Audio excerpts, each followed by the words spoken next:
E dentro desse ambiente, eu acredito que você, como pastor, já são 20, 30, Quase 28 anos. 28 anos.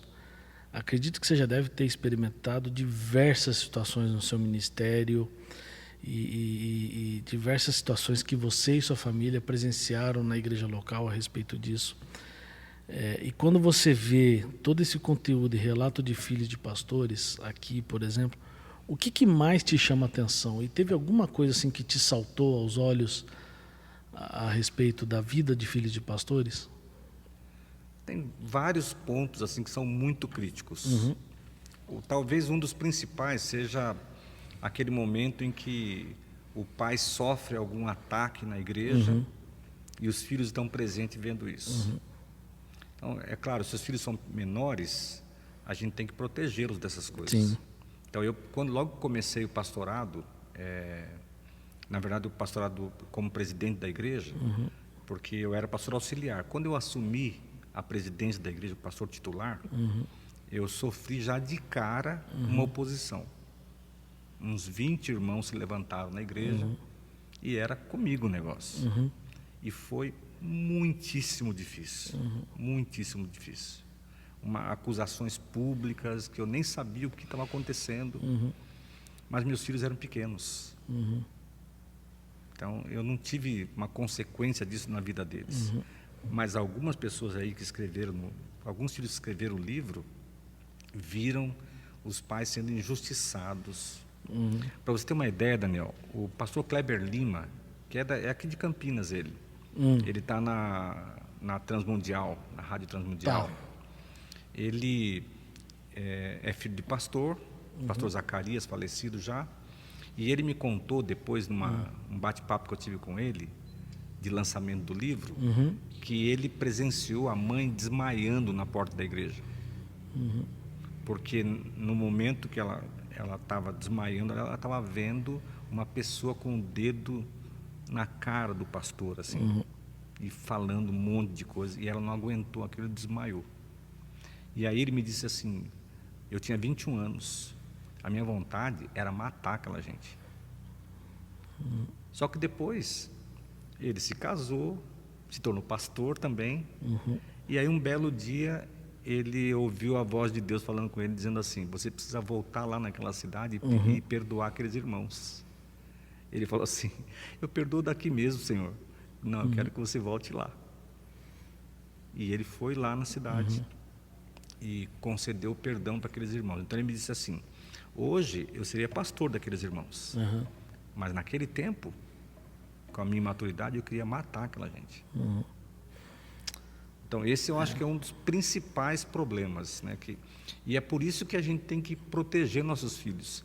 Se o pastor leva os problemas da igreja para a mesa do almoço de domingo, isso aí vai jogar seus filhos para fora da igreja com certeza.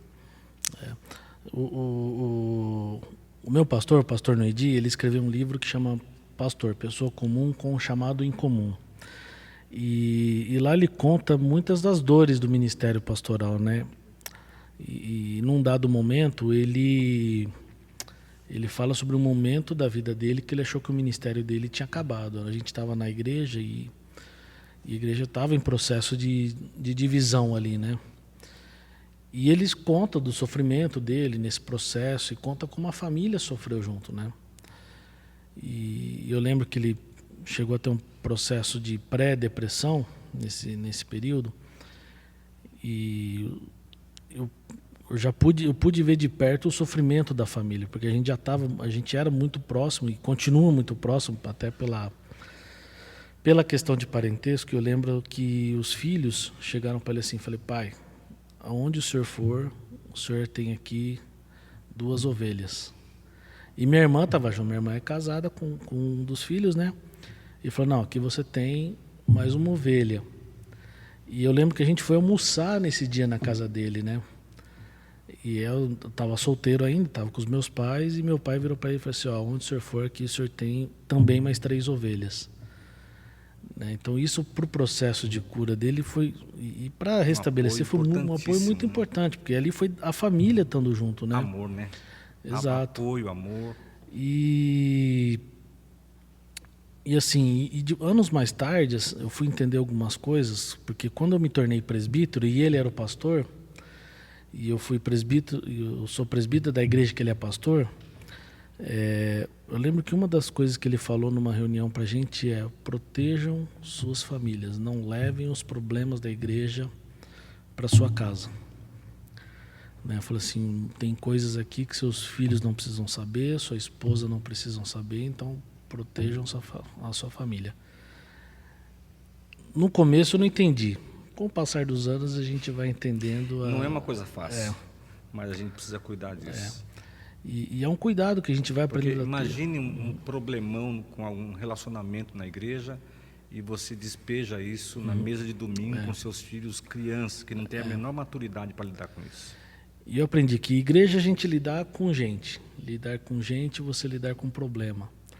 Se eu sonho em ver os meus filhos e as minhas filhas apaixonadas pela igreja, apaixonadas por Cristo, eu não posso pegar os problemas das pessoas e trazer para dentro de casa.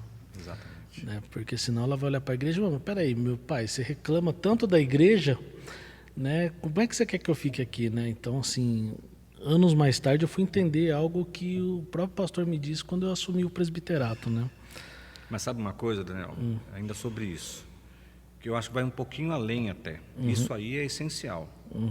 Mas é você chegar em casa, depois de um dia de trabalho na igreja, ou de um domingo, com o coração alegre. Sim. Só que algumas vezes eu chegava na garagem de casa e eu estava destruído. O que a gente faz? Eu orava, renovava meu coração em Jesus, sacudia a poeira e entrava com um sorriso no rosto. Porque senão você vai passar amargura para os seus filhos. Porque se for um peso para você, todo mundo vai perceber. Exato.